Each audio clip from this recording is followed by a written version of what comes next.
guys for joining. So now that folks are joined in, we are going to go ahead and get started because we want to be mindful of your time. And we have a great webinar for you today. Today, Stephen Porson is going to be speaking about the EWP and StRAP assessment tool. I believe I said that right. And this is a survey 1, 2, 3 sort of application from my understanding, and it's a really great technology. I've heard so many good things about it, and so we're just really excited to have this opportunity for Stephen to give a webinar. And so we will have a recording of this webinar on the division website and on the training website after we take it off the division website. So it will be housed sort of within the partnership or in perpetuity for as long as we need. I do want to give you guys a couple of quick reminders. We will have the chat function open the entire time. At the moment, your mics are muted and video cameras are off just because we're anticipating a lot of folks to be joining in today. But if you would like to unmute or have any questions on the chat, we will have a Q&A portion at the end. So feel free to be dialing in any of those questions, and I will be monitoring that chat. One other quick announcement I did want to make is that we are having some more trainings related to EWP where we will showcase the tool in real time doing assessments in the field. So on June 24th, we will be having a training probably out in the Asheville-Buncombe area is the plan. And that will be a refresher field course for those who are certified to do EWP programs. And so we will be showcasing this tool and using it in real time in the field. We will also have this really great training July 28th. If you are interested in being certified, interested in helping out West, we're sort of going to have this great training on Monday, the 28th, and this power week of EWP assessments that are going to happen Tuesday through Friday.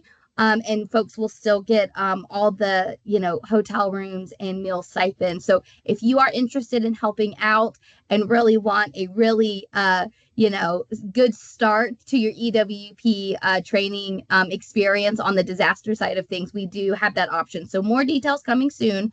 So that's just a little precursor. So now it is time for our main event. So I am going to kick it over to Stephen. And so remember those chats and the questions you can put in there. And thank you, Stephen. And it is all yours.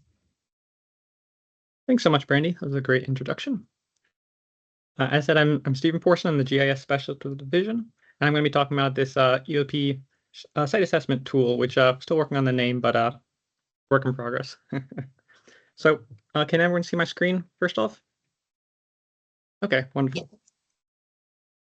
So a quick outline of what we're going to cover. I'll give a quick background on the tool, talk about some of the stats, and then I'll give a longer in-depth walkthrough of how to use that EWP tool, as well as the StRAP side of things. There's a StRAP specific version, which I'll touch on as well. And then at the end, we'll have a little bit of time for questions. So to start off, I just want to talk about what is this site assessment tool. The idea is that it's a tool developed by our division to help with filling out the Emergency Watershed Protection Programs, FDR, the Field Data Report, and DSR Damage Survey Report, PDM 20. So the app is going to gather all the data that you need to fill out those two forms and allow you to create those forms, get PDF copies to NRCS entirely paperless, cutting out all of the paper process for that. It's designed over a series of applications that will allow you to gather data in the field while you're actually at a site, and then edit those same data sets later online. And it was developed in conjunction with both NRCS staff who've helped to oversee the process, as well as local soil and water conservation districts in Western North Carolina, who've been very gracious to help to refine the app and provide feedback. As far as what data will be collected, it will be all of the data that's in the FDR, all of the data in the PDM 20 form of DSR. You will have to do a little bit of paper data collection for the other forms needed for it, the CPA 52, things like that. And then a little bit of extra information for StRAP. There's a little bit of overlap with our StRAP program, and we're trying to collect this data at the same time. So the goal here really is that if you're doing multiple forms, you can just input the information one time into our app, and it'll put the information in the correct places for whatever forms you want to generate. Right now, we're mostly focused on using it for Helene EWP, but we do want this to be the primary tool going forward for any other EWP needs in the future, as well as for our normal StRAP data collection. And you can see down in the bottom left here, hopefully you can see my cursor, some of the districts who I've met with who helped provide some feedback for this app so far. On the right, I have a map of some of the districts who have indicated at least some level of interest in potentially using this app for EWP data collection. We're going to see what USACE is going to cover in terms of the sites that they're sponsoring first, and then the ones that don't get covered will hopefully get wrapped up into EWP or StRAP down the line.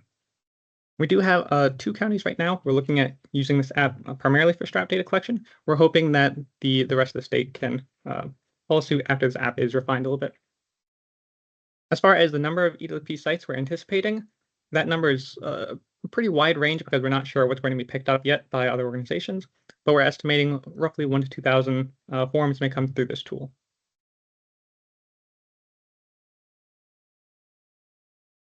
Okay. There's been a pretty rapid turnaround as far as the number of sites generated from this. So it's mostly in Buncombe County right now. They did have access to our app several weeks ahead of other districts, and they do have the tools right now to go ahead and get started. So right now we have 178 sites entered into the tool with 164 survey records generated. The survey records being the information that would go into the FDR and DSR and StRAP reports. As far as the reports being generated or looked at being generated, it's mostly FDR right now, but we do expect that a lot of these are going to be turning into DSRs when we find out what can proceed forward. So if you are helping out with that process, you may end up pulling some of the extra like engineering data, the structure data, the other things that you need for those DSR reports. And I'll talk about those in a minute when we do an example site. But we do have a couple folks who are interested in using this app for StRAP as well already. And again, just to showcase where some of these are happening already, it's mostly Buncombe, but we do hope to cover the rest of this region that I was just showing in that graph in red as our hurricane-affected areas. Okay, I'll talk real quick about the different workflows for using the EWP tool versus the StRAP tool, but it's a very similar process. The StRAP tool just ends a little bit earlier. So both processes will have a mobile data collection and an online data refinement portion. For any mobile users, you'll have apps on your tablet or mobile devices that you'll take into the field, and you'll be able to, in ArcGIS Field Maps and ArcGIS Survey 3, record a geopoint location and add any information that you need to on the site. And this works completely offline. You can do everything without internet connection, and it'll be just fine. Once you drop that, you'll be able to add any details that you need for the site in order to fill out the FDR, DSR, or StRAP forms. And if you're just doing StRAP, it'll be a separate app that will showcase a little bit later, but you'll want to put all the information that you have into that form before you submit it, because you won't have an opportunity to go back and revise that later. But for EWP, we recommend just taking whatever data that you need to on the site to be able to fill out that site back in the office. So that's generic information, that's photos especially, any disaster conditions that you might need to mention to an editor, and anything like that that you would need someone who's not being able to stand and look at the site to fill out those forms, anything that they need to know. The second part of this process is the online data refinement. So this is going to be by the district staff who are editing these forms and uploading them to NRCS. You'll be able to edit and revise the surveys completed by mobile users, both your own team and then any volunteers and visitors that come to your district. You'll be able to add any extra photos, change up any details that you need, and fill out as much details as you need to finish and fulfill the FDR and DSR forms. And then you'll be able to generate PDF copies that you can submit to NRCS. They have their own portal, the box, where you can attach those files and anything else you need for the DSR. There's a couple extra forms, but there are notifications of what you need to attach for those. Okay, I want to walk through an example site that I have screenshots I'll just show of the mobile applications and the desktop application. And I'll just go through what it would be like to submit a site in the field. So if we're starting with our Field Maps app, which you can see here for mobile data collection, what we'd initially do is open to our version of the different maps that we have in our catalog and choose one called EWP Surveys Field Map V2. If you're online, you'll see this main app up here. Otherwise, you'll see offline areas. So each district should know their offline area and should be able to select the map that corresponds to them. And you'll know whether this corresponds to you or not, because when you open the offline area, even if you have no satellite signal or whatever, there will be a coordinate, a point that drops to your exact coordinate wherever you're standing. So you'll be able to see zoomed in your map of your current position. When you press the little plus icon in the bottom right, you'll be able to drop a point that'll look like one of these little yellow dots, and you'll be able to add some info. So this is getting that geolocation point for that disaster site. When you enter a site ID, in this case, just webinar or webinar 1, that'll be adding the location tag so we can find it later. Now, what's cool about this Field Map app is that it's pulling a lot of data automatically from layers that are already in the map that you're not getting bogged down by, you're not seeing. So we have some geographic information at the top here. We have a little bit of hydrologic information here at the bottom left. And in this middle column, you can see a lot of the census data. So all of the census data that you need for the DSR report and all this other information that you need for the general background info is all getting automatically pulled into the app and will automatically get added into any forms that you create from this app. So that's all cool and it's already good to go. The only thing you need to do once you submit the site, the top right here, is pull up this chart until you see submit an EWP survey and submit a StRAP survey. So these are your links that will take you into the Survey 123 app. If you're doing this process from the Field Maps app for EWP, you'll never need to open Survey 123 yourself if you're in the field. You just need to click these buttons. It'll take you into Survey 123 to do your survey, and then it'll take you back into Field Maps ready to drop another point once you're done with that. The difference between these two surveys, real quick, is very little. It's essentially the exact same data set, so it doesn't necessarily matter if you're doing a StRAP site which one you pick, but the StRAP survey is just a little bit more slimmed down. It doesn't include like the DSR section and a couple other things that we don't need for StRAP. So in this case, for our example site, we would just pick the Survey 123 for EWP.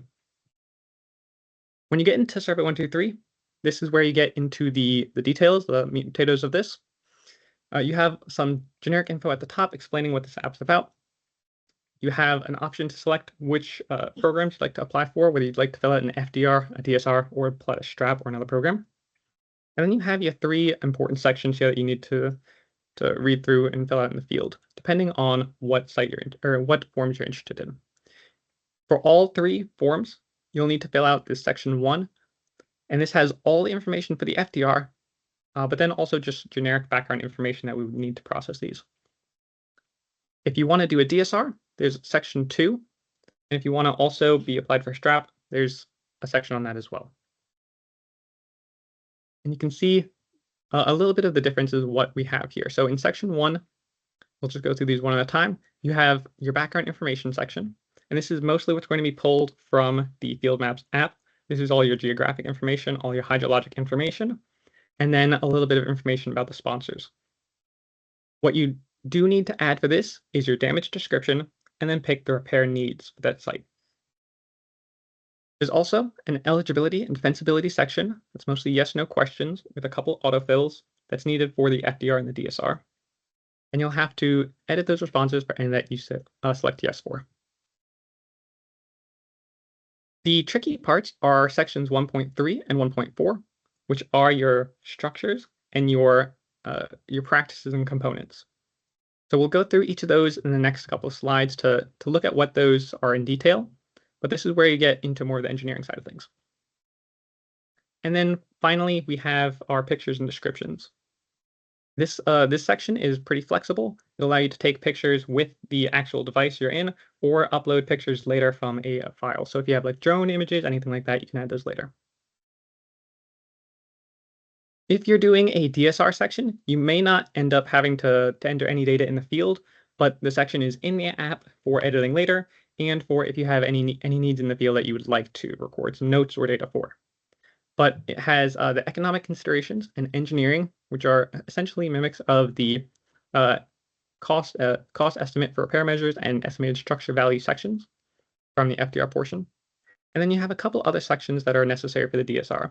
So social considerations, that's a bunch of yes/no questions. You have your group representation, that's all your census data. You hopefully shouldn't have to touch this section. You'll have your proposed action, which is going to be a read-only section that actually pulls data from section 6 in your recovery, your repair need section. You'll have 2 NRCS sections here, one on the funding priority number, which is a bunch of yes/no questions again, which will auto-populate when you select whether or not each is applicable. And then you'll have findings from the CPA 52 form that you'll have to submit separate and then add this number in at the end. The form does not handle any of the other attachments that you've needed. So there's a couple PDF forms that you'll need to submit and a couple extra photos potentially that you may need to submit to DSR with the DSR when you're sending it to NRCS. You'll just have to do this separate. This just has a couple links, a couple reminders of the things that you need. And then for our STRAP section, we do have information on the stream length, the stream area, the estimated benefits that you'll receive from doing this site, and then information about the planned work and work that is already being completed by other agencies. So we do need a little bit of that information as well. Okay, so for our example site, if we open up our background information here in section 1.1, we can see that a couple bits of information have already autofilled. So we see that webinar title that we gave as our site ID has autofilled into our project number and our site local name. We can see it's selected the county, the congressional district, and all of our hydrologic info. And it's also recorded the site visit date. So there's several pieces of info up here that will auto-populate, including like lat and long and other things that might not be super obvious. When we get into section 1.3 and 1.4, this is where we really have to do a lot of the work in the field. And even if you don't know the engineering side of things, it's good to at least try to estimate what might be needed, and the technicians can revise these later as needed. So in the very top of both sections, 1.3 and 1.4, you'll have options to pick the practice or component or the structure, depending on the section. And since I already accidentally went forward, we'll just talk about this real quick.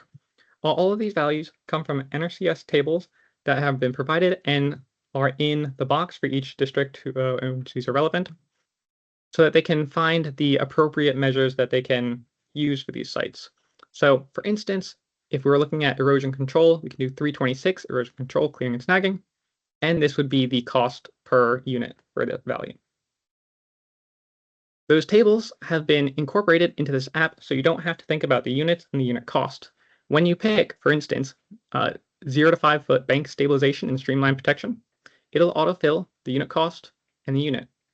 And then when you specify the quantity per unit, it'll autofill this practice component cost estimate down here. It'll also calculate a subtotal, a 10% contingency, and a full total for any values that you have for any practicing components. Then you can use these arrow and plus symbols down here to add more practicing components. So for this example, we can do both a bank stream stabilization project and then a critical area planting project. Now I know how realistic these numbers are, but it's just an example. So because we had 2 of these, it'll automatically sum those values together and give us our total cost for the project. And for the structures, it's very similar. You'll pick the structure type. You'll pick, it'll automatically give you the unit, and depending on the type of structure, it may automatically give you a value as well. For certain structures, things like residences, outbuildings, I believe septic as well, and maybe one more, it won't give you a value. You'll have to pull it from county GIS if you have the info. So for this example, this is actually from the DSR section, but we'll say private and gravel roads is our section. It would automatically give us the unit, and we'd pick that value, the quantity for it, and it would give us the total value. For the DSR section, which you're seeing here, things are a little bit different. So here we can see the structure section, which is DSR section 3, and the practices section, which is DSR section 6.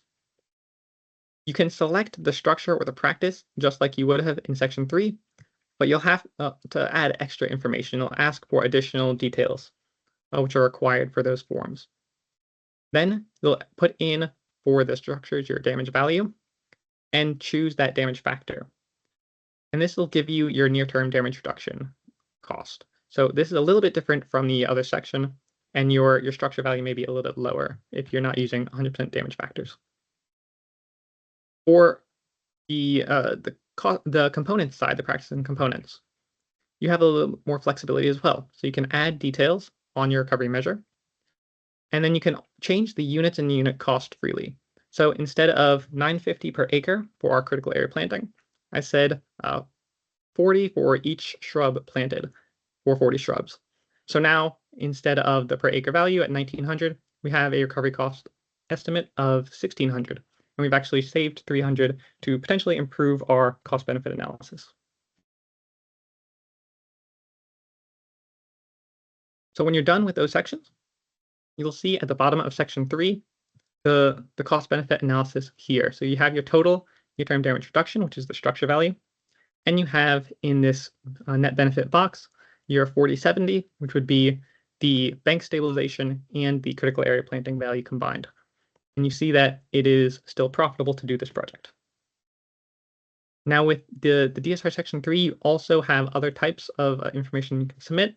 So it breaks structures down into private properties, public properties, business losses, and other as well. So there are some options you can look through when you're in the field, but it may be good to just take notes about these and let the districts make the final call on those. For Helene, we do also have a 100% waiver on these. So in your section 1E, you'll see when it gives the final cost, which is that same value here, of the practices, it'll say Helene waiver NRCS 100% cost share. We do expect that to be 75 in the future. Okay, and when you're done with the app, I'll say, can click the check mark at the bottom right, and I'll ask to submit the data back to Field Maps. When you click OK, whether you choose to save the data immediately or to put it in your outbox, it'll take you right back into Field Map. If you're in an offline area, you do need to save this to the outbox, and then your division staff will help to run through the data collection process back at the office. There is a little bit of a funky setup where you have to go back into Field Maps first, but you do need to just use that offline workflow process to save that data in Survey 123 properly. Okay. Once you do that, you're done with the mobile data collection process and you're good to continue submitting points. So the next process I'm going to talk about is the process for editors in the web app. So this is the EWP web editor. It's an experience builder application which has all of the data from any mobile editors in the state, and it has several different options and layers that'll help you generate those reports a little bit easier. The idea here is that you should be able to do everything that you need, hopefully, within this one application without having to jump between different processes. So the first thing that you'll probably need to look at when you open this type of application is our filters and our list of sites in the right side here. So you can filter by things like county, census tract, township, or the subwatershed name. And then you can also, if you know it, just type in the site ID. You do have to have a full case sensitive, so if I just type test, I won't find test 234. But if you do type in the full name, you'll find the site immediately. So it's a great way to quickly navigate through your data. Once you pull up a site, it'll pan and zoom to your site, and we can see our webinar site is right here in downtown Knoxville. Now, there is some value to using the map before you go into your site. For the DSR, you do have to have a location image of the site showing the roads and how to get to that vicinity, as well as imagery of the actual disaster area itself. If you are in an area that has Helene post-disaster imagery, you can turn that on in the layer settings, And you can also change the base map if you want one that's more suitable for roadway navigation. Then you can zoom into your site and use the markup features on the top right here to add some details that'll make the image a little bit clearer to those who might struggle to understand what's going on. So in this case, if this is our bank stabilization project in the middle, we can maybe put a highlight here, noting that this is a landslide that affected the creek bank, add a title, and then we can maybe show where the river is and the flow direction, and add a name to it. Great, so now our site is ready to submit. So we can open this up, take a screenshot, and immediately submit that into the app. To edit those details in the app and actually submit this, you'll need to use the pop-up that opens up when you click a site or when you click it in the list, when you select it in the list. When you do those, you have the site ID and comments that'll pop up, and then you have 2 links. So if for some reason you need to submit a new survey or submit a survey for the first time for that point that it's been dropped, you can do that here. But generally, you'll probably be editing a survey. This can edit a survey whether you submitted it through the StRAP application, whether you submitted it through the free QR code version of the StRAP application, which we'll talk about later, or whether you submitted it through the EWP app. It does not matter. So you'll click Submit a Survey, and that should open it. When you open it, it'll look exactly like the survey that you see in the mobile app, except it'll be on a little bit wider screen, formatted a little bit nicer on that desktop version. But you'll edit it the same way, add any details as you would in the field, and then click your Send and Submit button. Now, once you finish submitting all your data, you should be ready to go to generate a report. You can use these links up here in order to do that. We do have a couple extra links, so if you need to edit photos are a little bit trickier to edit. You do have to do that in the web map, and there's tutorials on how to do this process as well as to navigate the mobile map, to install these processes, things like that. So we have a link for that as well. But to generate your reports, there's 2 options. You can generate the report yourself, or you can request that we generate the report for you, which is totally fine. You just have to enter some data in the form site form that this links to so that we know what to generate and when to get it back to you. Now, which either way you generate it, you'll get a report that looks a little something like this on the right. So this is the report for that Webinar 1 site. You can see the site local name here that we just looked at. These reports won't look exactly like the NRCS reports that have been sent out for the FDR and the DSR. They don't have fillable areas in them. So unfortunately, the biggest downside of this is that you cannot edit these reports once they're generated. If you do need to fix data, edit data, you'll just have to go back into the Survey 123 link here, make any corrections, make any fixes, add any extra data, and then generate a new report. However, these forms do have all of the data that's in the FDR and DSR report, and it's able to format and handle whatever data that you throw at it. But ideally, with this online editor, you'll be able to view and select your sites, add any markups, view the map, change different layers. You can look at contours, you can look at parcels, you can look at different types of things, you can add your own data. You can edit surveys submitted by either you or any other mobile worker, and then you can generate those reports within hopefully a few clicks. So going through the FDR report, you can see how it handles things like multiple practices and components. It handles repeat sections just fine. We can add as many of those as we need. And it'll also calculate that subtotal, contingency, and value and add those sections here. And it'll also add in our structure values right next to it. So we can quickly examine these total values and see if that fits our cost-benefit analysis. And it also handles photos just fine. You can see here is the screenshot of the app that was put into the survey afterwards. So I added a little description, I took that screenshot, and then if we wanted to use this, for instance, as our aerial imagery, that would work perfectly fine. Okay, there are a couple extra notes for reporting photos.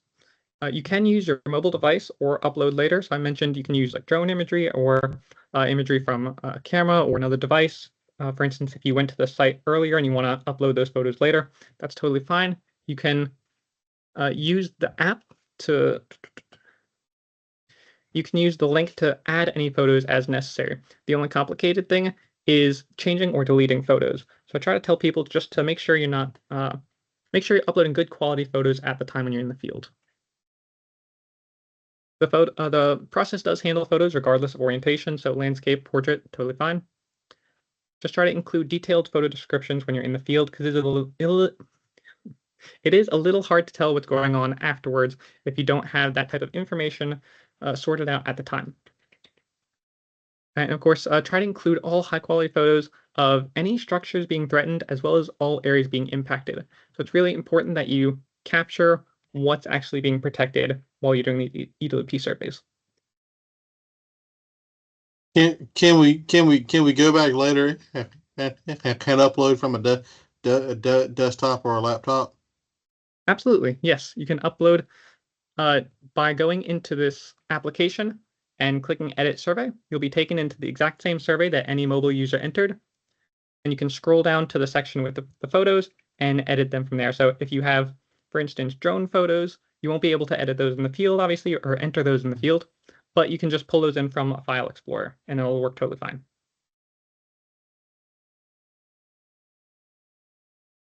Okay, and I'm also going to talk a little bit about StRAP integration, because obviously that ties very closely into our EWP process.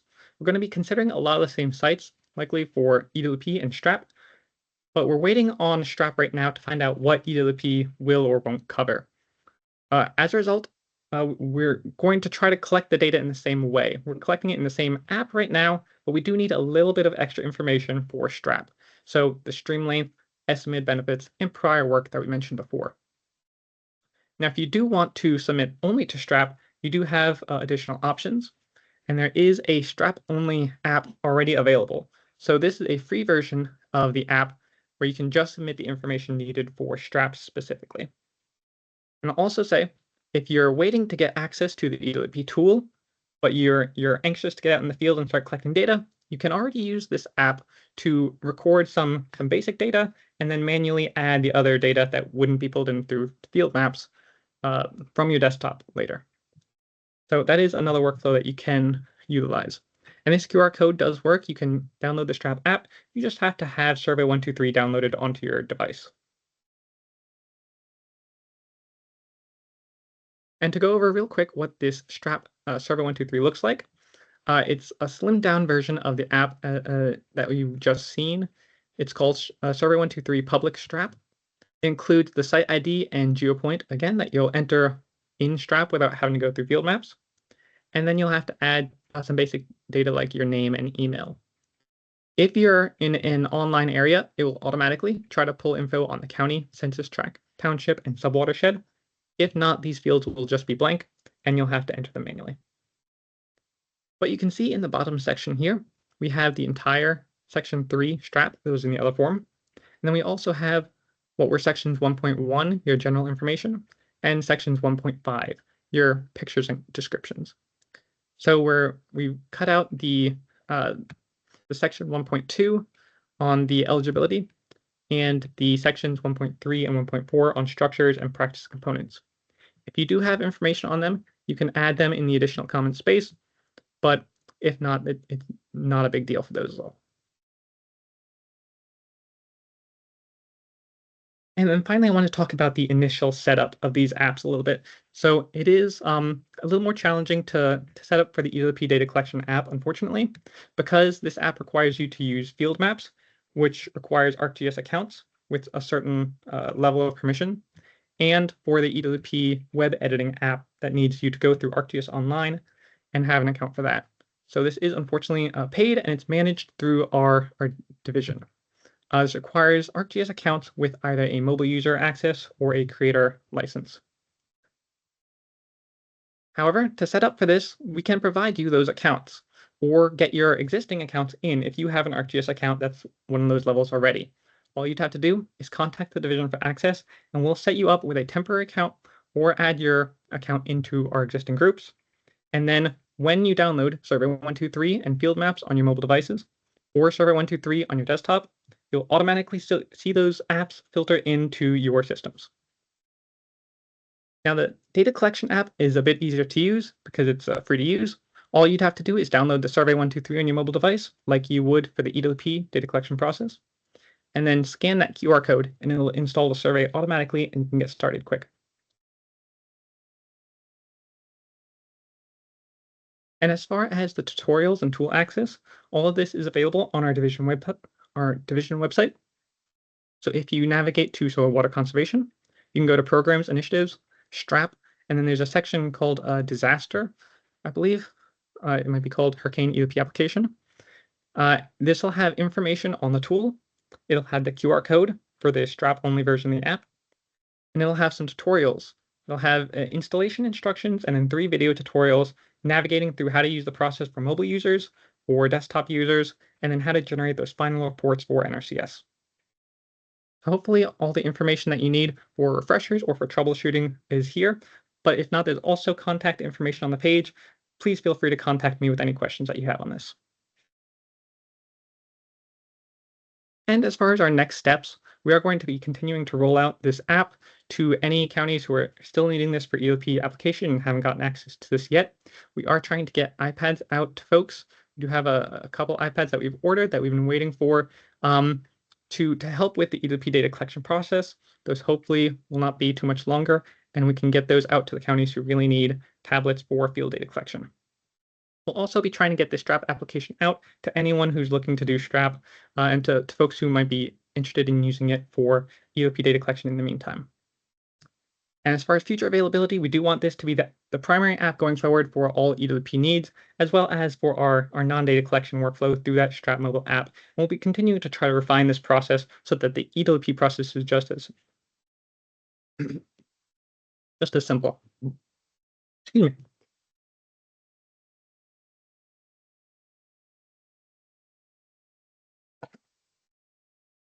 And sorry.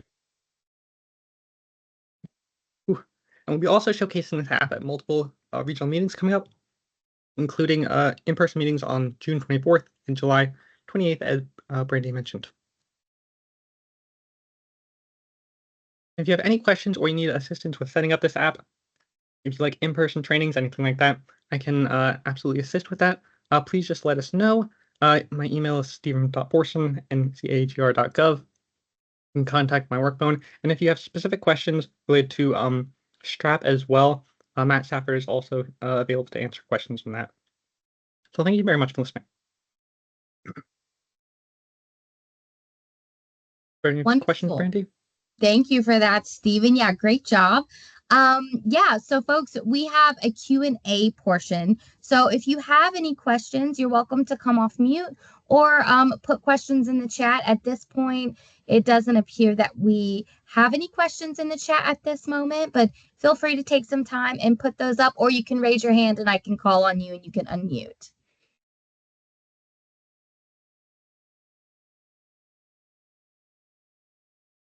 Oh, yeah, Sarah, go ahead. Hello. I was just wondering if there is any kind of offline option. A lot of the sites that we go to in Madison County don't have great cell coverage. Just wondering about that. Yeah, for the mobile data collection portion, when you're in the field using field maps and Survey 123, that workflow will work totally offline. So you can collect any data that you need. There's a little bit of a different workflow that you need for it. So until you get back to the office, you won't be able to submit your surveys. But once you submit the actual points back in the office when you have Wi-Fi, you can then submit your surveys and it'll attach them to those data points. And so that workflow is totally fine offline. And if you have the STRAP QR code version of the app as well, that does work offline. It just won't autofill in some pieces of information. So you'll have to manually pull those. Thank you. Thank you for that question, Sarah. We do have a couple of questions in the chat. Is there a QR code for the EWP survey? No, not for the EWP survey. Unfortunately, you do have to use field maps. A lot of the value of the EWP survey right now is that it's pulling layers from field maps and incorporating that data into our apps. And so we don't have a free way to use that site right now, to use that app. Okay, perfect. And so is the STRAP survey and the FDR EWP the same? No, this STRAP survey does have some general information that would also be used for FDR and DSR forms. So if you fill out the STRAP only survey, it can incorporate data into those. And then when you have a mobile editing user look at that data later, they can manually enter any other data that's needed for EOP. But you are going to be missing a couple of the big portions of information that are required, especially the engineering, the structures, and then that site eligibility defensibility section. None of that are in the free version of the app. Wonderful. Thank you for that, Stephen. I think there might be a question about if people want access to the EWP tool, what is the process for them to do that? I know you said contact the division, or is there, any other, talk me through that. Yeah, I've had a lot of questions on this in the past too. Unfortunately, the app is managed by having an ArcGIS online group program. So I've created a group in ArcGIS Online. All the apps and files that you need are in that group, but I do need your ArcGIS username so I can put you into that group and so you can see all the stuff in your accounts and on your devices. So as long as we can either get you an account or create a temporary account for you, I can put your information in, and then you'll be able to automatically see that the programs filter in. Perfect. I see that Mark is, yeah, go ahead, Mark. So I was going to ask, just to clarify, to use the EWP survey, we need to be going through Field Maps app. And then if you want to use the STRAP survey, that is survey 123. Correct. Yep. Okay. And then if we're going to do the desktop version of this, we need to go through the portal or whatever ArcGIS has, and then click Field Maps for one and survey 123 for the other. There's no need to go into those for the desktop portion of the app. There is a web experience called the EWP web editor, and I believe the link is on that division webpage. If not, I'll make sure to add it after this. But all the things you need to do should be in that editor. You shouldn't have to have field maps, which you can't have field maps on the desktop anyways, but you shouldn't have to go into Survey 123 on your desktop. You just need to have the app installed in the background. Okay. All right. Thanks, Steve. Absolutely. And so furthermore, if people want access to EWP, do they contact you? Is that how that works? Yes, you will have to contact, you can contact Matt as well, but contact either of us and we'll make sure to hook you up and get you set up. Okay. Would it be okay with you, Stephen? I hate to put you on the spot, but I'm just curious about trying this webinar new system that we're working on. Can I put a poll in to see if folks would be interested in, so that we kind of collect them all in one space instead of you getting a flood of emails after this? Absolutely. Yeah. Okay, perfect. We will do that. And then we did have another question, so be on the lookout for that here in just a second. Will using the app be required for future STRAP applications? We've been debating about whether or not it's required. We do want this to be the way that you'll be doing STRAP applications. The QR code version should be much easier than going through field maps and using that version of the STRAP app. But I think at this point we've not made a decision on whether or not it's required. Okay. I don't know if Matt is here, if he wants to share his opinion on that as well. Hey, Stephen. Yeah, great job on the presentation. Yeah, that is something we are currently discussing. We are planned as with the app being the primary tool for STRAP applications. If you do have a preference for using a paper version of the form or some other resource instead of the app for just general STRAP applications, that's something we can look into. So please let us know if that's something you'd prefer, and we can keep that in mind as an option. And certainly we'll share more information once we begin or gear up for the next round of STRAP applications, and we'll share more information about using the app or possible alternatives if that's something that people have a preference for.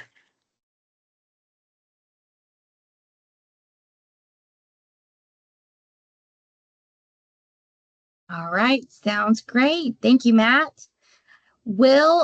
Excuse me, does EWP data collection through field maps allow us to roll that data over to the StRAP data after the fact, or do we potentially have to do just one or the other?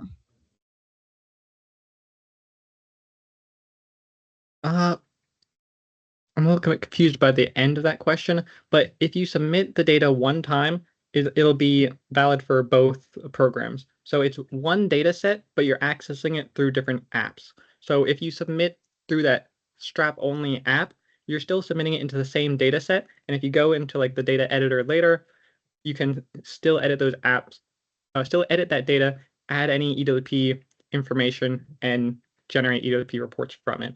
So all of the data in there right now, we're considering for StRAP at the end. And if you've added that extra info, like the stream length, benefits, prior work, it'll help us roll that over to StRAP at the end. Wonderful. Thank you so much. It seems like you answered that question. Thank you. All right, friends, over at the Q&A tab up at the top, you should see a Q&A button next to chat and people. There is a little spot for you to put the information I'm asking for, your ArcGIS or primary email, whichever one you have, so that we can start to weed that out. Maybe, Stephen, if you have any other suggestions on information you might need, and then what districts they're in. Okay. Yeah, if you can give your district and then your ArcGIS username. I'm not sure. I don't see the poll, so I'm not sure what information is being collected right now. Oh. I think some people, it's fine. It shows up on my end, but yeah, we are collecting it. Charlie, did you have something that you wanted to ask? Yeah. Hold on a sec.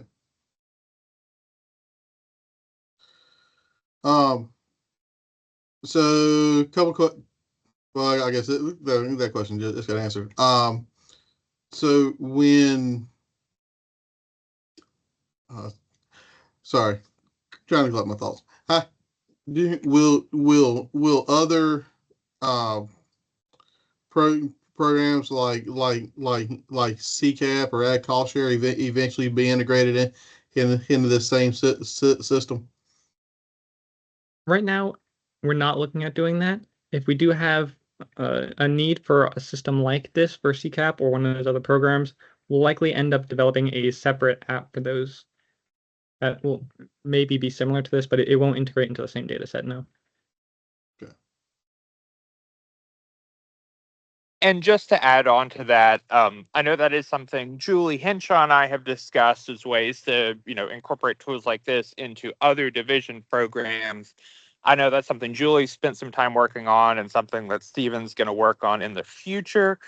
But yeah, as Stephen said, right now we don't have the concrete plans of when, what exactly that'll look like for other programs like CCAP and AgRap. But that will hopefully be something we'll have more updates on in the future.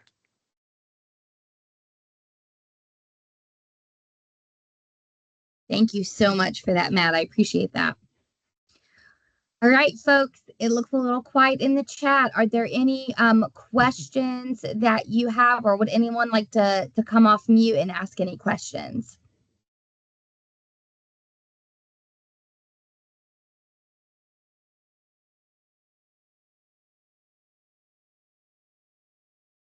All right. Well, that sounds pretty good. I will leave the Q&A little portion open for a little bit longer if anyone wants to throw in their information, just to kind of hopefully mainstream the process for Stephen to getting folks the access to the EWP side on his end, but he will reach out if there's any issues. So just a few quick reminders. We will be posting this on the division website. My plan is to have it uploaded no later than by the end of day Friday, but hopefully it'll be up there sooner. Folks who registered for this event will also receive a link to the video following. So as soon as it's posted, you will sort of get first access. But again, it will live on the division's webpage or on the training webpage. So if you guys have any other questions, feel free to ask them. but it looks like we're pretty quiet. Is there anyone that wants to come off chat? Okay. Oh, Mark, coming in hot. Yes, sir. Hey, Stephen, I was going to say just thanks for working on this and making it a lot easier. But for everybody that's in the chat or watching, if you haven't gone yet, go and help. Because, I mean, it's going to help the districts whittle down their list. But what Stephen's done here, once you get access to the survey, it's pretty cut and dry. Don't act like you're not going to know what you're doing or anything, but it's worth it. So whatever you do, you're going to help. But all I can say is go. Thank you for that, Mark. I appreciate you encouraging folks to go out there. And we hope that this webinar and this tool certainly makes it easier, as well as some of those training opportunities that we'll be having at the end of June and July will also make that easier for folks and feel, just more excited and more confident in going out there to help out our Western friends who have been impacted by this disaster. So I just want to thank you, Stephen. You did a great job. Thank you guys for your questions. And we will see you guys next time. So until then, I hope you guys have a great rest of your day, and thank you for joining. Yeah, thank you all, everyone. Thank you very much, Mark, for that. We're at the end.